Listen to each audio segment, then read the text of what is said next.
The Hague, 2 days after pa.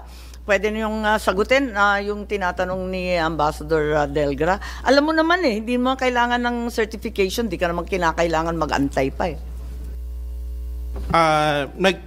Nung tinurn over ko po, yung certification, may communication na po kami. Yung certification, yun nga lang ho, nagkakaroon ho ng delay na ma-receive ko. Certification ang pinag-uusapan mo, yung pinirmahan mo, Competent National Judicial Authority. Hindi nga dinala sa husgadong Pilipino Alam mo naman yun kasama ka all along Oversee nga ang ginagawa mo. Di alam mo lahat. Madam Chair, may I follow up with that? Senator Bato. Follow up on that question. Ito, very clear yung sagot mo dito Do not know. Hindi mo alam na hindi siya dinala sa judicial authority. Yun hong certification ho ng DOJ ang ano ho dyan. Sige ka-insist nung certification ng DOJ. Ang tinatanong dito, competent judicial authority. Korte ang ibig sabihin nito. So alam mo ba na dinala sa korte o hindi?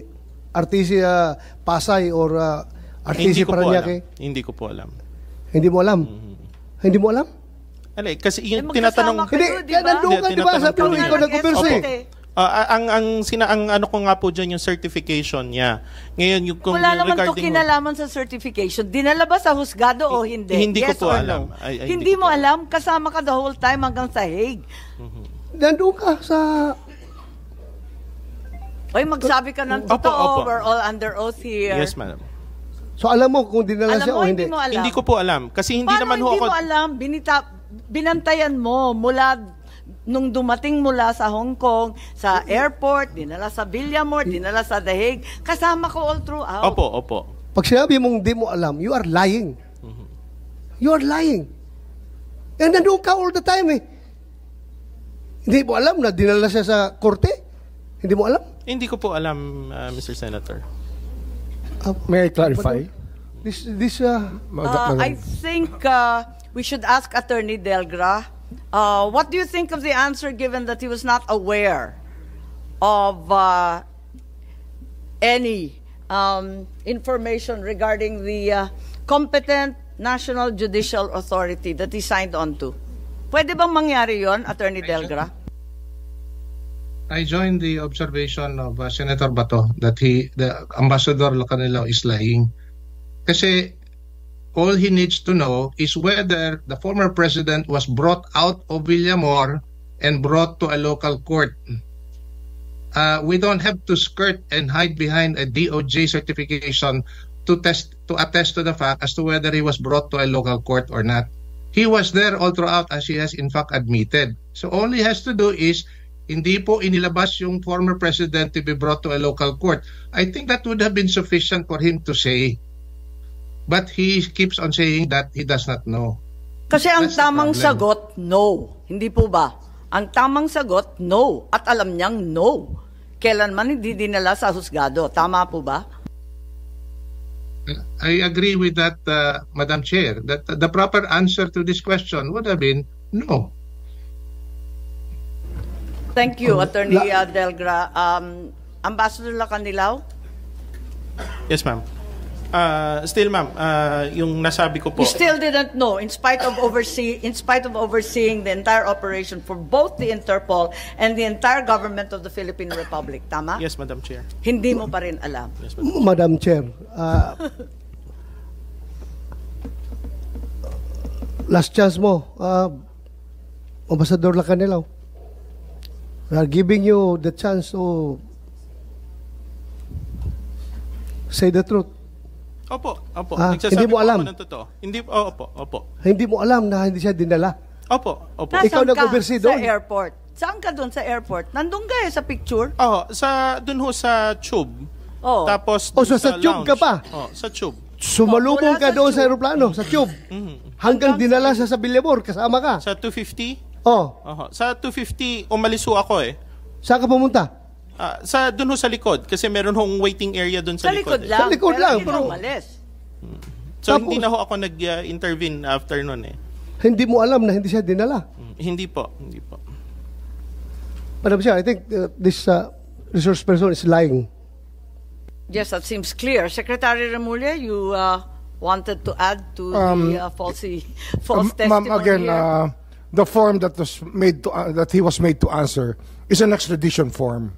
That's why the requirements that it's asking for are questions about extradition. But this is a surrender. It's a very Yes. different process that happened. Yes, we've heard that argument before. Thank you, Secretary. Aside from that form, kinonfirm niya ngayon, ilang beses siya sinasabi na hindi daw talaga niya alam na dinala sa korte o hindi. And Madam Chair. I don't think they would have accepted him in the ICC if there was no certification from the DOJ at that time, because the certification was acceptable to the ICC because the DOJ is deemed a competent judicial authority by the ICC. We're not claiming to be, Since but when under the did system, the DOJ become a judicial No, authority? under the system of the ICC. Justice Ascuna, I As think Justice I'll need Ascuna your said, help here. the Mukha namang, Prosecutor General, inaako na ng executive ang judicial power. the prosecutor, Parang malabo na to. Ma'am, the prosecutor in the ICC setup is part of the court, and that's why they're considered competent judicial authority, if I can understand it Pero kung properly. maaalala natin, I think we can ask Justice Ascuna. ang saligang batas na sinumpaan natin, wala namang ganun. Yes, Ang ma'am. court, maliwanag yung It's the Supreme understanding of Court. the ICC I'm explaining, ma'am. Ay, nakakatuwa naman to. Saan tayo mauuwi ng ganito? Ngayon, ang DOJ na ang korte. Ganon. No, ma'am, no. It's just the understanding of the ICC.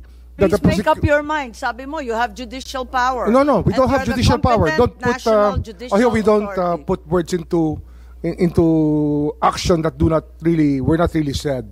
What we're saying is that I is the think understanding of the same statement ICC. was made by your ASEC or USEC Clavano. Yes, that is the understanding that the ICC has of the function of a prosecutor, because under their system, a prosecutor is part of the court and thus competent judicial authority. That is the ICC's way And the same of treating prosecutor was in a fact prosecutor. Filipino? Well, Sabi to their national understanding, it's competent judicial Yung authority ICC under the prosecutor ICC. na Pakistani English naging Pinoy? Well, Sure ka? ma'am, they have a different way of looking at judicial authority in the ICC. That's why Looking, the isang form. tingin lang makikita mo, hindi naman Pilipino yung prosecutor nila, pambira naman.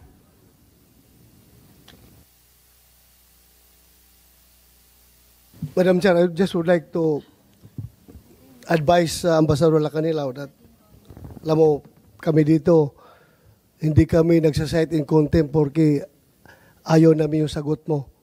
Hindi po namin ugali yan dito. Kaya huwag kang maglala, hindi kita cite in contempt. Hindi ako magmumosyon. Hindi ako magmumosyon na cite in contempt ka. Fair kami dito lumaban. Fair ang labanan dito. At hindi po kami mag-abuso sa aming power. Huwag kang maglala. Gusto ko lang. Kaya pinaulit-ulit ko. Kasi gusto ko lang talaga na magsabi ka ng totoo. Pero kung yun ang totoo as far as you are concerned, then okay lang sa akin yun. Sige lang. But hindi po kami abusado dito ha. Na ikakontempt ka kahit porque hindi ko gusto yung sagot mo. Thank you, Madam Chair. Maraming salamat, nagtitiisan tayo. Si ASEC Miko Clavano, sinabi nung March 13, ang naging role namin ay National Competent Judicial Authority to attest na lahat ng proper processes ay ginawa. Paano naman nangyari yun? That is certification that we made, which was acceptable to the ICC, because under their system, the prosecutor general is part of the court, or the It's main part of the prosecutor ICC, but of the it's ICC hardly court. a Filipino